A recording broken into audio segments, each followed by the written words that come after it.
விஜய் பாஸ்கரோட ராசி பாருங்க. இங்க வரும்போது அப்படிப்பட்ட ஒரு தகவல் கிடைக்கப்பட்டு 23ஆம் தேதி லண்டன்ல வந்து அங்கே உள்ள பல்கலைக்கழக பாராட்டக்கூடிய அளவுக்கு மக்கள் பணியாற்றி சிறந்த அமைச்சராக பண்ணியிருக்காங்க சொன்னா இந்த மக்கள் மாசுனால தூசி மாசுனால மாசு அகற்றணும். மாசு தீபாவளி வந்து அந்த டெல்லி சென்னைலாம் பெரிய மாசு வருதுன்னா வெளியே போட சொல்ல மாட்டேங்கிறாங்க. போட்ட பிறகு பார்த்தீங்கன்னா 3 நாள் இந்த மாசு போட்டாதான் மூச்சே நின்றுனாங்க. இப்படிப்பட்ட அமைச்சர்கள் இருந்தால் அங்கே மூச்சே நின்று போகும். ஆக இப்படிப்பட்ட நிலையில இன்னைக்கு என்ன அமைச்சர் திமுக வாழ்ந்து என்ன செஞ்சிருக்காரு இன்னும் அதை பேசலாம். 2023 ஆட்சி மாற்றம் ஏன் மட்டும் சொல்றாரு. இப்படிப்பட்ட அமைச்சர் மிக சிறப்பான பணியாற்றார். எடப்பாடியார் 4 பேரும் நல்ல முதலமைச்சர்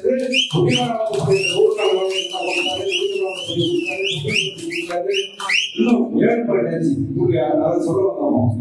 நீட் தேர்வு வேண்டாங்கிறதா இலக்கியங்கள் கொண்டு ஆனா வேற மாற்று வழி கொண்டு அதுல சிந்தனையில உள்ள எடப்பாடியார் சிந்தனையில உள்ள 7.5 அரசு பள்ளி கொடுத்தனால ஆமா வேறுபாட்டை கட்டவும் மாநில பள்ளியில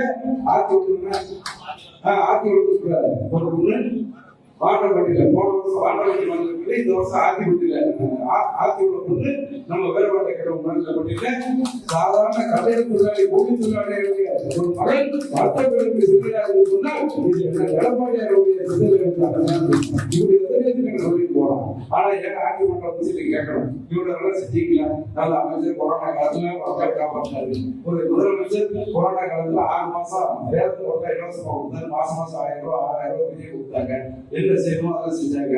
இவங்களுக்கு பிறகு நாங்க நம்ம மத்தம் எதுவும் சொல்லுவாங்க. நம்ம செயல்கள் வேறா நம்ம ஒன்று செய்து உயர்ந்த அவங்க கதை போடணும். வேறு அழைக்கும் போது நாம வெற்றி பெற நிலையில் அதில் எந்த மாற்றம் இல்லை. நிச்சயமா நம்ம ஜெயிப்போம். நம்ம எத்தனை ஊழல் வச்சிருந்தாலும் மக்கள் மனதில் வெற்றி பெறும்போது அனைத்து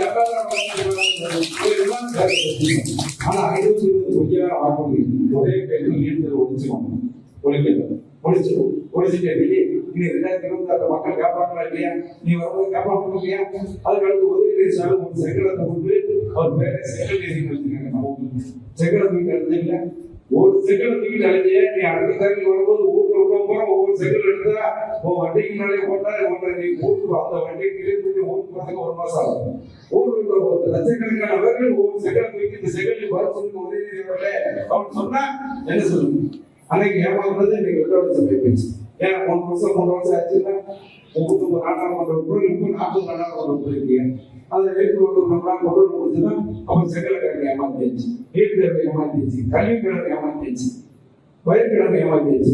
இன்சூரன்ஸ் நம்ம ஆட்சியில் அள்ளி கொடுத்த முதலமைச்சராக எடப்பாடியார் இருந்தார். விவசாயிகளுக்கு இன்சூரன்ஸும் நிவாரண தொகையும் 410 ரூபாய் நம்ம மாற்றம் வாங்கணும். ஆக இதெல்லாம் சொன்னாலும் பொய்யான வாக்குறுதிகள். நாங்கள் வந்தோடனே முதல் கேட்டு பண்ணிடுவோம். பெட்ரோல் மானியம், ஏசிக்கு மானியம் எல்லாம் வந்துருவோம். 1000 ரூபாய் உதவி தொகை நாங்கள் 1500 தரணும். 1000 ரூபாய் பெருசா 1500 பெருசா நம்ம வந்து முதலே கொடுத்துருவோம். 9 மாசம் கழிச்சு 1000 ரூபாய் கொடுத்து அதுலயும் பேர் கொடுத்து ஏமாத்தி மற்றவங்க கேட்க தயாராகிட்டாங்க. சட்டம் ஒழுங்கை கட்டி குடிச்சு போதை பொருள் நடமாட்டோம். கஞ்சா இன்னைக்கு போக்சோ சட்டம் பயன்படுத்த கூட தமிழ்நாட்டில் தான் அதிகம். ஏன் சாதாரண வயசு வித்தியாசம் சின்ன குழந்தைகள் முதல் வலியுறுத்தி கூட பாலியல் வந்தவங்க வயசானவங்க 70 வயசுக்கு தாண்ட பெண்கள் கூட வீட்டில் நிம்மதியாக தூங்க முடியும். கலவு கொள்கை கற்பழிப்பு இதெல்லாம் இந்த ஆட்சி லட்சம். ஆக இப்போ ஒரு அமைச்சரவை மாற்றத்துல துணை முதலமைச்சரா ஆகிருக்கு. அதான் நல்லது. இப்போ மக்கள் நல்லா பேசுறாங்க. நல்லா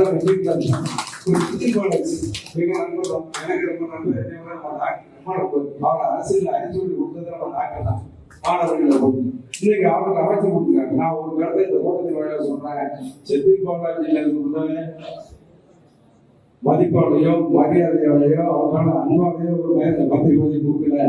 செந்தில் பாலாஜி மீது உள்ள பயத்தால் இன்னைக்கு மு.க. ஸ்டாலின் முதலமைச்சர் செந்தில் பாலாஜிக்கு அமைச்சர் கொடுத்துருக்காங்க. அவர் வாயத்திறந்தா போதும். அவர் மட்டும் ஈடுகிற வாயத்திறந்தா ஒட்டுமொத்த மு.க. ஸ்டாலின் குடும்பம் அத்தனை பேரும் செந்தில் பாலாஜி அதுக்காக பயந்து செந்தில் பாலாஜி அதை கட்டி கட்டலாம் மிரட்டி வச்சிருக்காங்க. செந்தில் பாலாஜி பெரிய விதாதி உண்டா எங்களுக்கு தெரியும். அங்க போய் திமுகவையே இன்னைக்கு மு.க. ஸ்டாலின் மிரட்டி வச்சு இன்னைக்கு பதவி வாங்கி அதனாலதான் அவர் எப்ப வந்தாலும் வந்த உடனே தங்க பதவி கொடுத்துடணும். முத்துச்சாமி சும்மா டெம்பரரி அவங்கள்ட்ட இன்சார்ஜ் தான் கீழே கொடுத்துட்டோம்னா சத்த கடா கொடுத்துட்டு அவருக்கு டெல்லிக்கு முதலமைச்சர் டெல்லியில இருந்து உத்தரவு எல்லாருமே செந்தில் பாலாஜி பாருங்க ஆனா அவங்க மேடை சொல்ற தைரியம் தான் அதெல்லாம் போய் பார்க்காங்க. ஏன் பார்க்காங்கன்னா அவங்க போய் சீரியல் வச்சுக்கோங்களா நான் நேருக்கு முதல்வரா தேவாவோட சீரியல் ஒன்று ஒரே காரணம் பயம். ஆனா செந்தில் பாலாஜி நேரம் பார்த்து செந்தில் பாலாஜி தான் கேட்கிறாரு அதை மட்டும் அந்த அளவுக்கு இன்னைக்கு நாட்டுல மக்களை எங்க போனாலும் யாரை வந்து மக்கள் கேட்க மாட்டாங்க. யாரெல்லாம் ஆக்கிக்கலாம் வாரிசு ஆக உழைக்கின்றவர்களுக்கு உதவி ஒன்றிய அனைத்து அண்ணா திராவிட முன்னேற்ற கழகம் பிறப்பால் பதவிகின்ற கட்சி திமுக என்பதை தெரிவித்துவிட்டால் இதுக்கு மக்கள் வருகின்ற 2026 தேர்தலில் வாரப்படுவார்கள். ஆக 21 தேர்தலும் பொய்யான தேர்தல் வாக்குறுதி அளித்தாலும் நம்ம தோட்டத்துக்கு ஒரு காரணம் நம்ம 10 வருஷமா ஆளுநர் சேர்ந்துட்டோம். நம்மளை யாரும் ஜெயிக்க முடியும் இன்னும் கொஞ்சம் பதப்படுத்தோம். ஆனா நம்ம தொகுதியில நம்ம அப்படி இல்லை. நாங்கள் விஜய் பேசுகிற தொகுதியில அப்படி இல்லை. மக்கள் இல்லை, கட்சிக்காரர்கள் இல்லை. அவங்க 27 வாக்கு வித்தியாசம்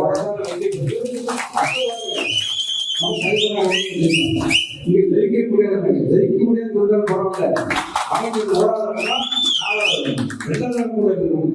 3வது இடத்துக்கு வருவாரா 2வது கம்யூனிஸ்ட் இருப்போம். அவ்வளவு சொல்லி கிட்டத்தட்ட தேர்தல் முறை அவங்க டிக்ளேர் பண்ணுவோம். பத்திரிகை ஓடுறதுலாம் செய்தி ஆயிடுச்சு.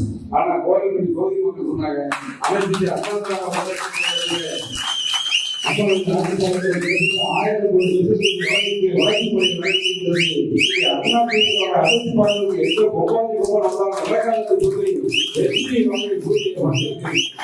அதே போலதான் தொகுதி வந்திருந்து அவர்தான் தொகுதி வந்திருந்து வெற்றி பெற்றிருக்காரு. வெற்றி பெறுவார். பாதகம் செய்பவரை கண்டால் நாம் பயங்கொள்ளலாகாது பாப்பா. மோதி மிதித்து விடு பாப்பா, அவர் முகத்தில் உமிழ்ந்து விடு பாப்பா. அண்மை செய்திகளை உடனுக்குடன் தெரிந்து கொள்ள இணைந்திருங்கள் இயம்நாடு தொலைக்காட்சியுடன்.